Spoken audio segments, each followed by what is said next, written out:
Սյունիքի թրիփից Թրամփի միջազգային խաղաղության ու բարգավաճման երթուղուց Երևանն էական նորություններ չունի։ Գործը դեռ մայրաքաղաքում է, մարզերի եւ համայնքների հետ աշխատանքին չեն հասել։ Քննարկումների փուլ է լրագրողների հետ զրույցում հայտնեց տարածքային կառավարման պատասխանատու նախարարը։ Փոխվարչապետ Մհեր Գրիգորյանն էլ հավելում է, խորը դետալիզացված քննարկումների փուլ է։ Օրակարգում մեջբերում եմ ենթակառուցվածքների տեսքը, ձևը եւ բովանդակությունը։ 42 կիլոմետրը երկաթգծի երկարությունն է, մնացած ենթակառուցվածքները դեռևս տեխնիկական զննության եւ բիզնես պլանավորման կարիք ունեն։ Դա ոչ թե հանգույց է, որը լինելու է հենց կոնկրետ մեկ կետում կամ մեկ վայրում, մեկ գծով, այլ ուղղակի կախված ենթակառուցվածքից։ Յուրաքանչյուր ենթակառուցվածք կունենա իր տեխնիկական նկարագիրը եւ նախագիծը։ Իսկ որ ենթակառուցվածքը կազդարարի թրիփի ստարտը։ Փոխվարչապետն իր ձևակերպմամբ առաջընկնել չի ուզում, բայց գնահատելով իրավիճակն ասում է, մեջբերում մինչ օրս կատարած աշխատանքների իմաստով ամենահասուն լուծումները երկաթգծի մասով են։ Մեջբերման վերջը Գրիգորյանը հիմնավորում է, պարամետրերը հայտնի են, խորհրդային ժամանակաշրջանում երկաթգիծը կար, հիմա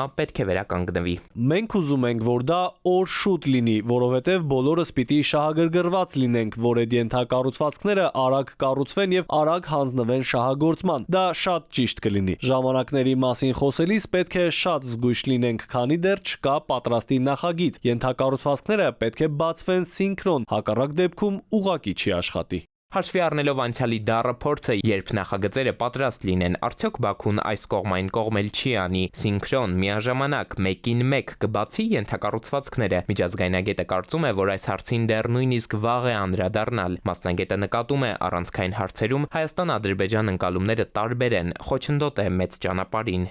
Երկու կողմերը հայտարարությունների մեջ ընկալում չունեն, նույն ընկալումը չունեն։ Ես կարծում եմ, որ շատ կարևոր է, որ ճշգրտվի թե Ադրբեջանի պատկերացրած ապաշրջափակումը եւ առհասարակ այդ ճանապարհներ են, թե այնա ինչ որ ինքն է ուզում։ Ահա այդ տարբերությունները թարմ, այսպես կոչված Զանգեզուրի միջանցքի շինարարությունը մինչև Հայաստանի սահման մոտենում է ավարտական փուլին։ X-ում գրում է Ադրբեջանի նախագահի օգնական Հաջիևը։ Շինարարությանը հետևելու համար Ալիևը Ադրբեջանում հավատարմագրված ավելի քան 50 երկրների դեսպանների տարել է օկուպացրած Զանգելան։ Ըստ Բաքվի քարոզչամեքենայի հաղորդագրության, այդ երթուղին կկապի ոչ միայն Ադրբեջանի հիմնական մասը Նախիջևանի հետ, այլև Ասիան ու Եվրոպան։ Քանի դեռ այս հարցերը հստակեցված չեն, որտեղ հայկական կողմի մոտեցումը հետևանն է, որ Հայաստանի տարածքում միջանցք չի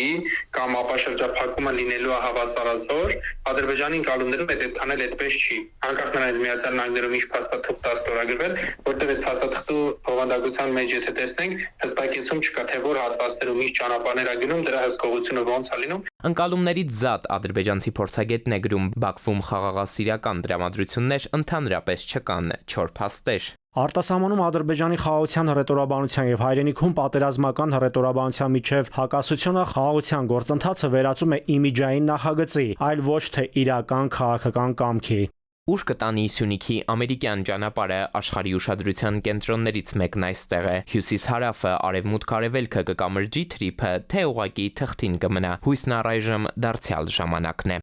Էդուարդ Պողոսյան, ժամը լրատվական։